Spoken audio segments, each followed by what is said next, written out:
I'm standing here in Middletown, Ohio, in front of the 12th District Court of Appeals courthouse, where we just finished oral arguments in what Jeff Corcoran and Brian Wildermuth referred to as Hicks 2.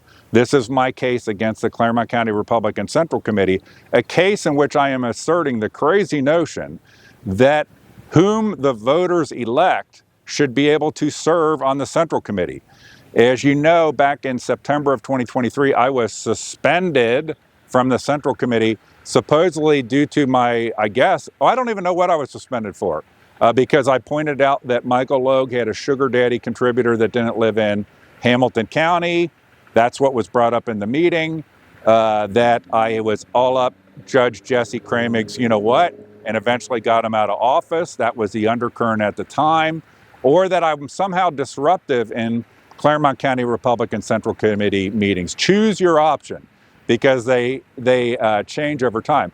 But I was suspended and cannot participate, except in theory, if there is, according to them, it varies based on what time of year it is or what year it is. But the one thing they always say is the replacement of a county elected official, that they can't decline my participation as an elected member. But everything else I can be blocked out, including things that are clear statutory functions. What's so funny is in October of 2023, the month after I was suspended, I was able to participate in appointments to the committee, which is a statutory function. Then in March of 2025, I was not allowed to participate in them. They just make it up as they go along. The system we have in Ohio is actually excellent. It allows for the voluntary association of people in a political party. You do that by voting in that party's primaries, and then that those people in a primary get to pick who represents them geographically by precinct in the affairs of the party. In Clermont County, however, they want to prevent that from happening because they don't want any contrarian or outside voices, and they certainly don't want somebody like me who gets crooked elected officials out of office, and will continue to do this and will continue to have this focus. I am a true MAGA conservative. That is pretty much by a lot of the people on the Republican Central Committee despised. They'll go through lip service at this point, but that is not their DNA. I believe that we should be holding ourselves to a high ethical standard as a party. I believe that in your precinct, you have the right to be represented by who you elect. And if you don't elect somebody and they appoint somebody, that it be somebody from your own community. The other thing that the Central Committee does in Clermont County, pretty uniquely in the state, is they take those open seats where nobody ran and they appoint cronies, like, employees of the auditor, employees of the prosecutor, to shore up a Tammany Hall crony political system. So the oral arguments were today. I think they actually went pretty well, but I thought they went extremely well back in July of 2024, and I'll put a link to those in the description for this. Judge Siebert asked excellent questions and pressed and talked a lot about the First Amendment rights of the citizens to be represented by the people that they elect. So we'll see how this one comes out. We'll see how the court rules. I'm effectively asking them to, wake up and overturn themselves, because nothing in their opinions make any sense. And the party relies upon some ridiculous applications of cases that have nothing to do with the issue at hand. The issue at hand is who is legitimately on a central committee of a major party. The people that are elected by the voters and people appointed that have the qualifications of an elector for the precinct they represent, or who party bosses say and their cronies and lackeys say should be able to be on that. It's scary because what they're trying to do in Clermont County is basically prevent mega voices from being part of the Republican Central Committee. There's a lot of lip service to Trump and so forth, but the reality is that they're not much supporters of Trump. Listen carefully in the audio of the hearing that you're going to hear here in the video. There's a time when Brian Wildermuth, the attorney for the Clermont County Republican Central Committee, starts to cap on Donald Trump, about Donald Trump being arbitrary. He stops himself, but you'll hear it. It just tells you everything about this. They hate mega voices. The previous opinion actually ruled that my mega opinions was in the opinion that my mega beliefs were not productive to the Republican Party. That's how politicized this has all become. I hope that this court has the courage to overturn itself. If not, I will try to get it before the Ohio Supreme Court. It would be a discretionary appeal, so they can take it or not. But I think it's exceptionally dangerous what the Clermont County Republican Central Committee is doing, which is effectively trying to be able to pick and choose when they do and don't follow statute, and to disallow the representation of minority voices, or voices like mine that are about, we got to de-swamp the party, we got to clean it up, we have to have fair and free elections and primaries, those kind of messages. I get elected in my precinct because of those messages, because that's what I stand for. And I don't think it's my precinct voters will appreciate that party bosses like Jeff Corcoran feel they have a right to overturn elections and determine that certain voices and opinions are not allowed on the Republican Central Committee in Clermont County. All rise, please. The 12th District Court of Appeals for the State of Ohio is again in session. Honorable Ron Piper presiding. You may be seated. Well, I guess everybody's heard the introductory comments to begin with. So with that, we're ready to go. If you would, for the record, identify yourself and who you're representing, and tell us how much rebuttal time you would like, please. Chris Hicks, representing myself, and I'd like to reserve 3 minutes. Very good. You may proceed when you're ready. Well, I know that I'm effectively asking this court to overturn itself, and I don't know if it will have the courage to do that, but I think everything you need is in the briefs. Well, we've got a lot of courage, but we also have a principle called law of the case. How does that not apply? So we'll see. So I want to get to the errors that I found in this case that I have asserted. But I want to start by what I think is a bigger overarching issue with this case, is the politicization of this matter by the courts. So one of the things, I have a few visual aids to help me here. This is from your opinion. This court issued an opinion that said that my beliefs were not productive to the Republican Party. A brazen politicization that would be at odds with, for example, J.D. Vance, who's from this area. My beliefs are straight up MAGA. And I just want to use this to illustrate the point of a politicization of this matter from the beginning, where my beliefs were on trial. And the court took the time, this court took the time to put in its opinion a view on my beliefs. I want to interject here, Mr. Hicks. That comment in the opinion was unfortunate. And I was not the author of that opinion, but I was on the panel and I signed off on it, and I need to do a better job of proofreading. That was an inappropriate comment, and I wish it were not in the opinion. But I know I ruled in your favor in the county commissioner's public meetings case, along with Judge Hendrickson. I ruled in your favor in the Union Township public records case. And we're not just good, honest judges when we rule in your favor.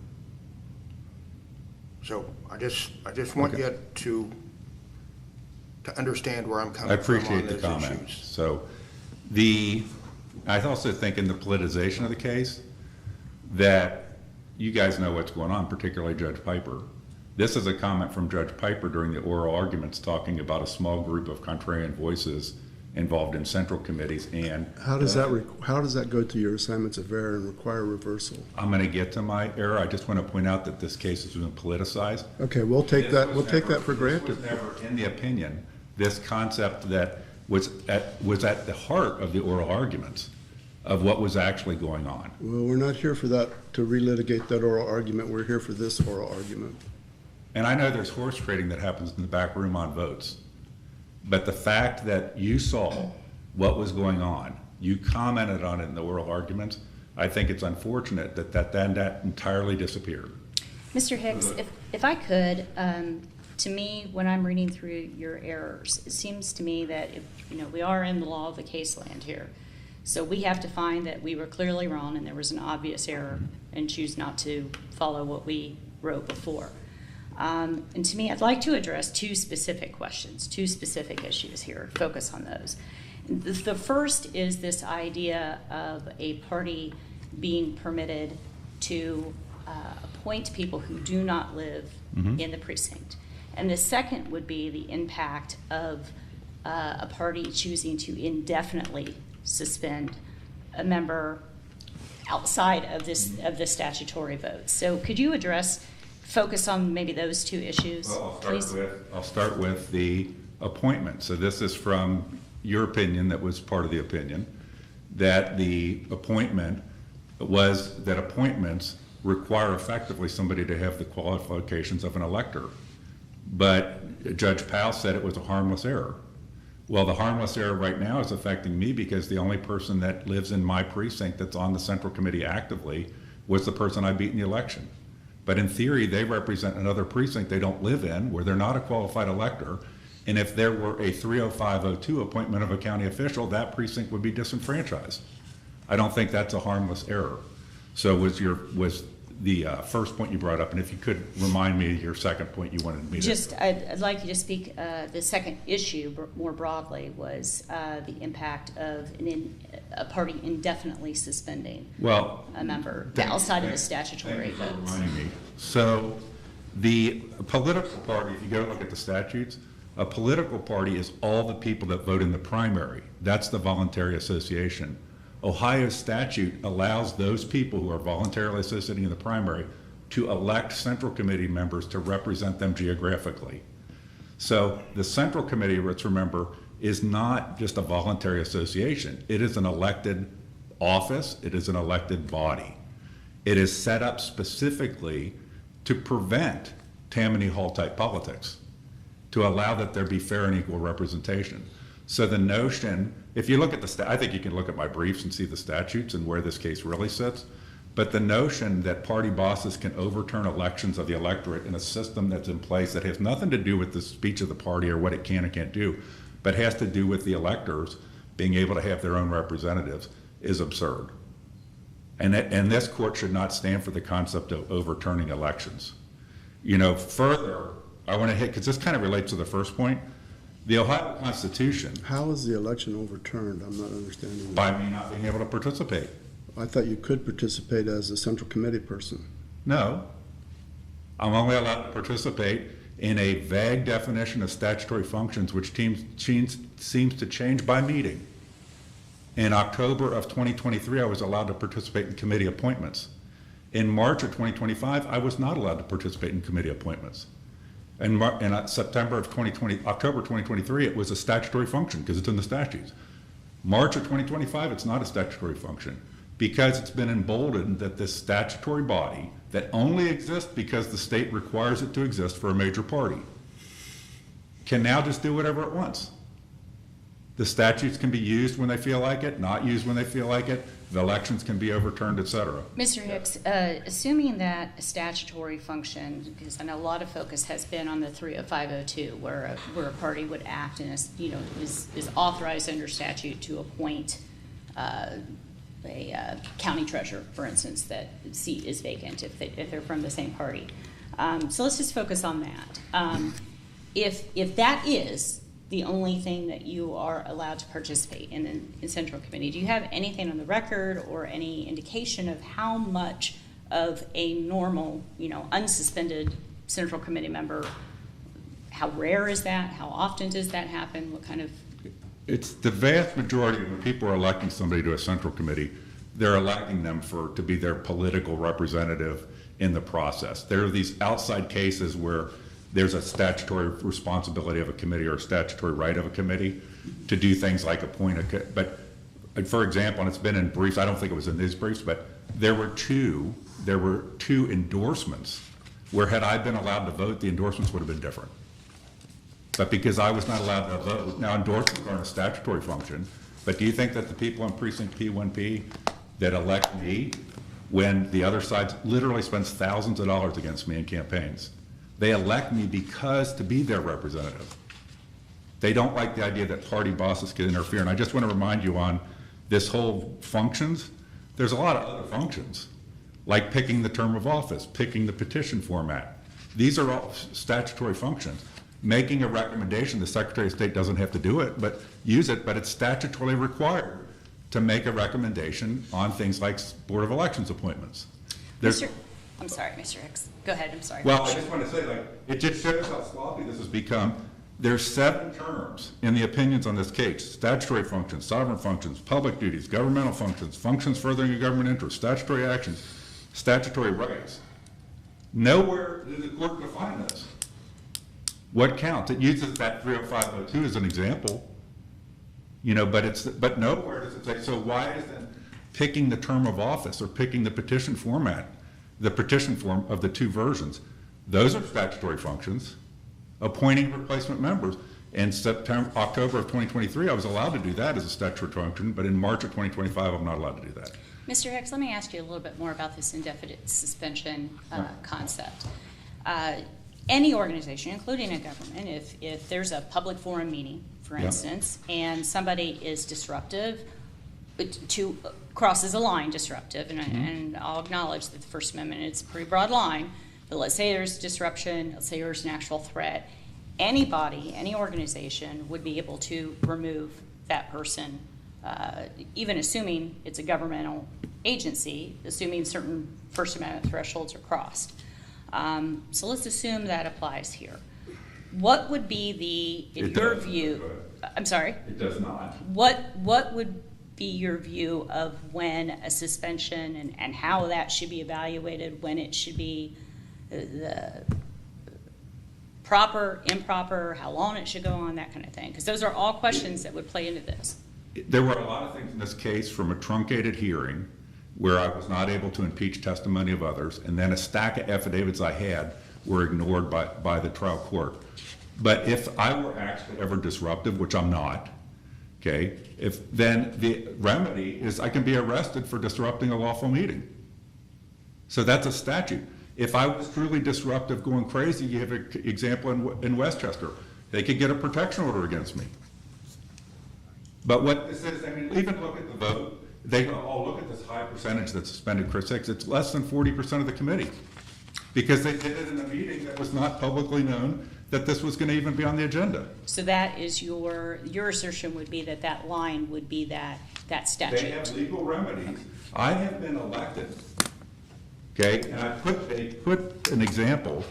You guys, the court added the word public to the Constitution. That's not there. No person shall be elected or appointed by any office to any office, not public office. And then go look at 351701C9, part of Title 35. Public office means blank, blank, blank, except an office of a political party. So you guys, in order to get to the decision that you wanted to get to, had to actually insert a word in the Ohio Constitution. What's your argument in law? How is that distinguishment between public office and office used within Ohio law? So one of the things that they rely upon is the conflation of Ames cases, Brian Ames cases, which are all about when does it become subject to the Public Records Act or the Open Meetings Act. That's not my case at all. That has zero to do with my case. My case is who is legitimately part of a central committee. The people who are elected or the people who the party bosses want to have?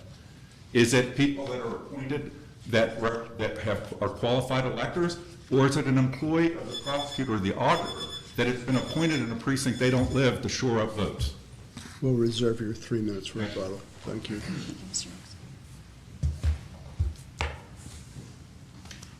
May it please the court, I'm Brian Wildermuth. I'm here on behalf of the Clermont County Republican Central Committee. Its chair, Jeff Corcoran, and vice chair, Byron Baxter. I may collectively refer to them as the CCRCC, as I did in my brief. I'd like to start by talking about the standard of review on appeal briefly, because there are a few aspects that Mr. Hicks is appealing here. Number one, this is the second time, of course, this case has been before this court. The first time this court, last August, issued an opinion where it it affirmed the trial court's denial of preliminary injunctive relief. In doing so, it made some determinations that were the law of the case and that bound the trial court. Is it before the Supreme Court at this time, or has it gone? Mr. Hicks he did appeal to the Supreme Court, tried to encourage jurisdiction, and the Supreme Court declined, Your Honor. Oh, okay. So on remand, and after the Supreme Court declined jurisdiction, I moved for leave to file a motion for judgment on the pleadings and to set aside a scheduling order that had been entered previously. the court allowed the motion for judgment on the pleadings, and last December issued a judgment entry that granted judgment on the pleadings based on the law of the case doctrine and the strong body of case law that's cited in my brief that courts may not intervene in the internal affairs of a political party. That part of the decision of the trial court is reviewable de novo. But there are other things that Mr. Hicks is appealing, such as the trial court's decision not to grant leave to file a motion for summary judgment, that are reviewable on an abuse of discretion standard. Counsel, I'd like to focus on this law of the law of the case issues that I mentioned earlier. And you are correct. There's a great body of law that doesn't want courts interfering with inter-political party internecine squabbles, so to speak. But when you also are talking about election law, there's a great body of law. There are three entities that the First Amendment is implicated by. There's voters, there's candidates, and there's political parties. All three have First Amendment rights within the context of elections. And all three, when all three are implicated, then those cases, those courts have to balance those interests. I'd like you to address, because it seems to me that there are voters, there's an implication for the voters here.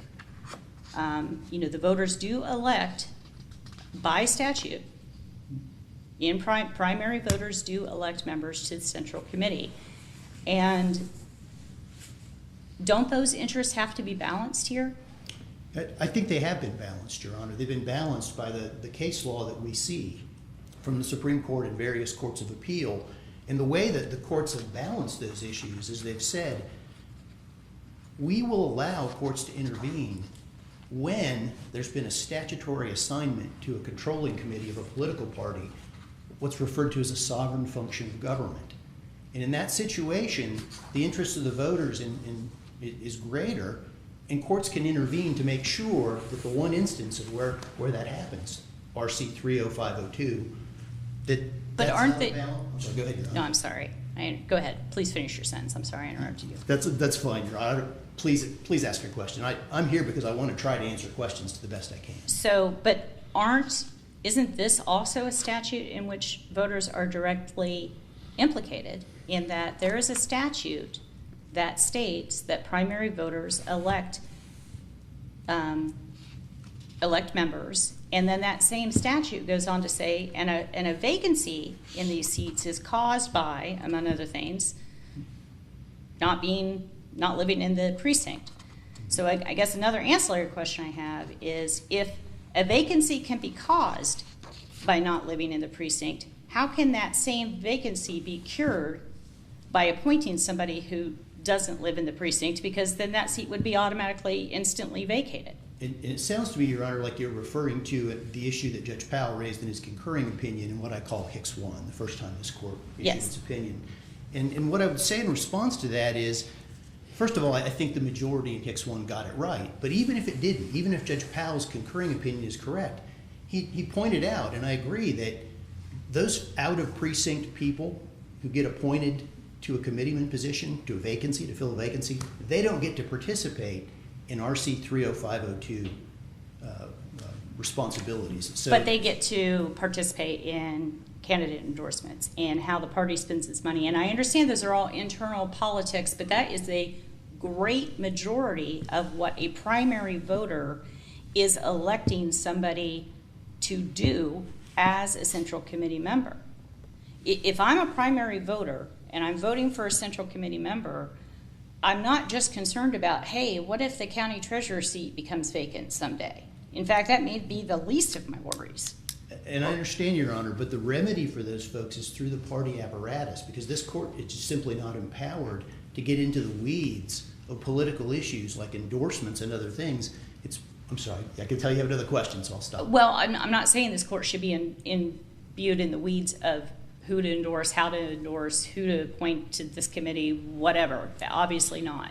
But what I'm saying is that this court does have the authority and the responsibility to interpret statutes, and the statute is specifically implicated here, as are the First Amendment rights of the voters, primary voters who elected these members. How is it not our job to say this interpretation doesn't make sense? And it's central to the harm that was done here, to alleged harm that was done to the voters, to the member potentially.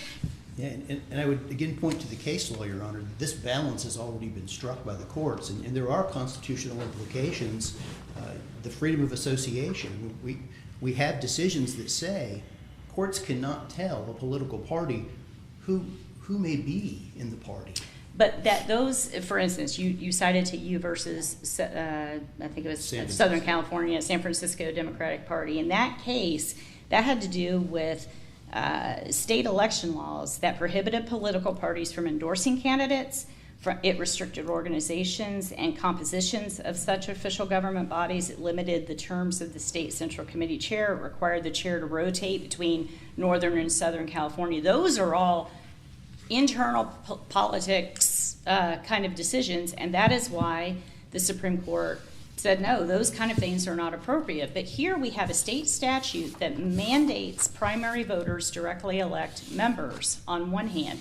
No political party in this state has ever challenged that statute on the basis of that violates our constitutional right to freedom. Just requiring a direct election, no political party has ever said, well, that violates our freedom of association, and not every state does directly elect central committee members. There are states that's a total political insider party job. Then again, Your Honor, no court has ever done what Mr. Hicks is asking this court to do, which is to order the Republican Central Committee of Clermont County to allow him to participate in political functions. There's no case where that's happened. So saying that it hasn't been appealed or finally decided, or the statute hasn't been challenged, there's been no need to challenge it, because the courts have recognized the constitutional implications and have come down on the side of, we're not going to get in the weeds, we're not going to second guess. We don't have the power or the jurisdiction to substitute our judgment for what the party decides. And it's also good to recall here, Your Honor, that a vast majority of people at that meeting voted in favor of the suspension of Mr. Hicks because he's that disruptive and does things that are that contrary to the interests of the party. Well, that gets to kind of my second point that I brought up with Mr. Hicks is would there what would be the line of, if we're assuming that this person, is elected to serve whatever function, does an indefinite suspension of that person, not saying that there's never a situation where you can't suspend, not saying that, but does an indefinite suspension cross that line to interfere too much with the voters' right to be represented? No, it doesn't, Your Honor. So long as he's allowed to participate in any 30502 incident that comes along, then that line has not been crossed. The CCRCC is free, as the vast majority of those at that meeting voted, they're free to suspend him indefinitely. Okay.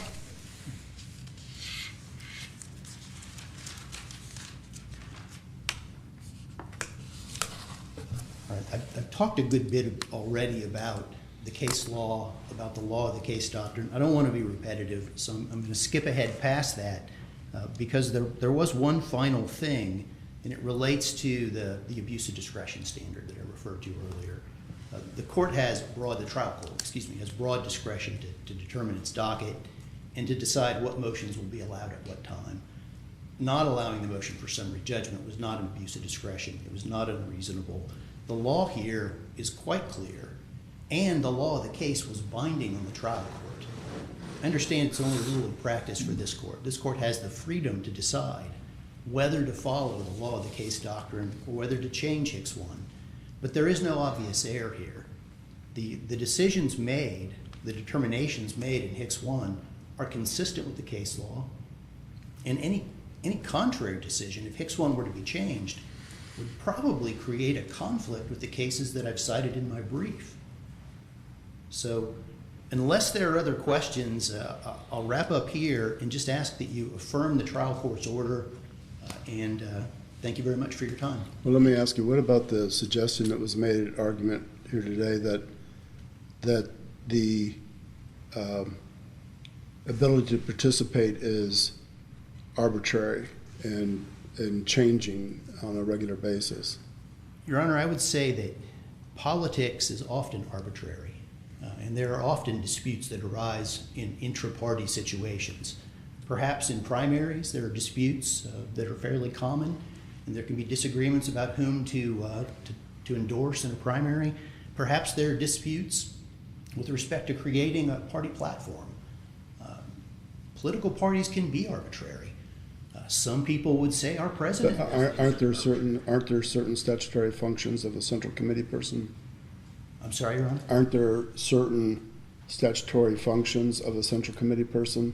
One, Your Honor. It's RC 30502 is the only one the courts have found where a central committee person is participating in a sovereign function of government, which is appointing someone to fill a county vacancy, such as sheriff or treasurer, auditor, others that I can't recall the complete list. Okay. Anything else? Not for me. Anything else? Thank you, Thank you, Your Honor. counsel.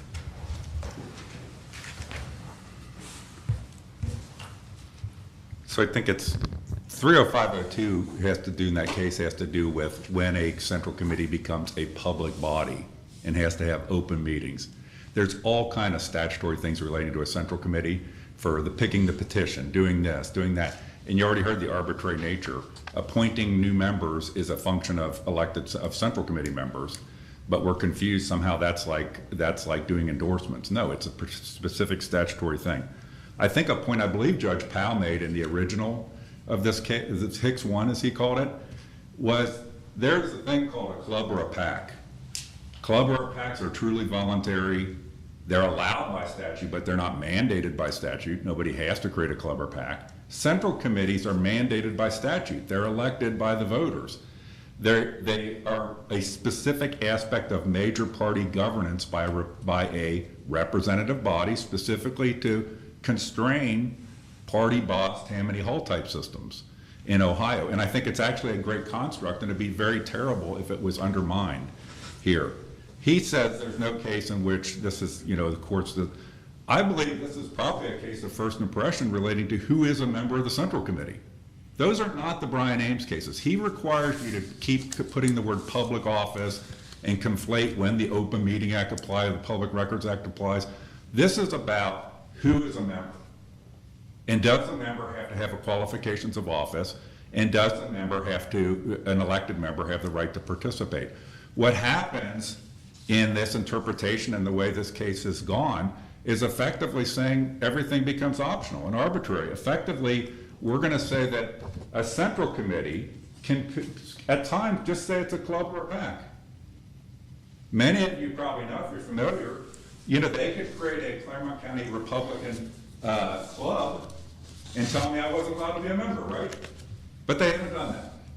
A club can pick its membership. The voters where I live pick me, and most people think of central committee elections is like people don't even know what it is. You wouldn't believe the elections that take place in my precinct. They brought in a professional political consultant to help my opponent that I beat by 2/3.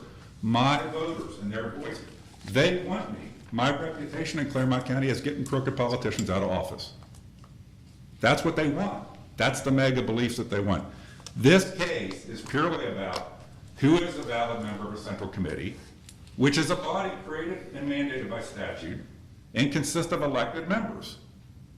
It's about the citizens' right to be represented by who they elect, not who party bosses think is acceptable to them.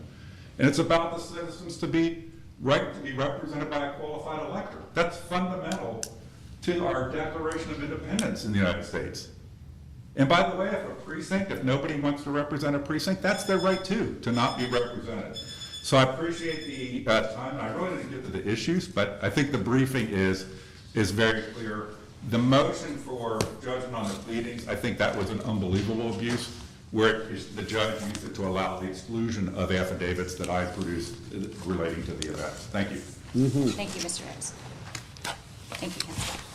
All right, well, we'll case conference immediately after court, and we'll try to reach a decision as soon as possible. So with that, court can be adjourned, please.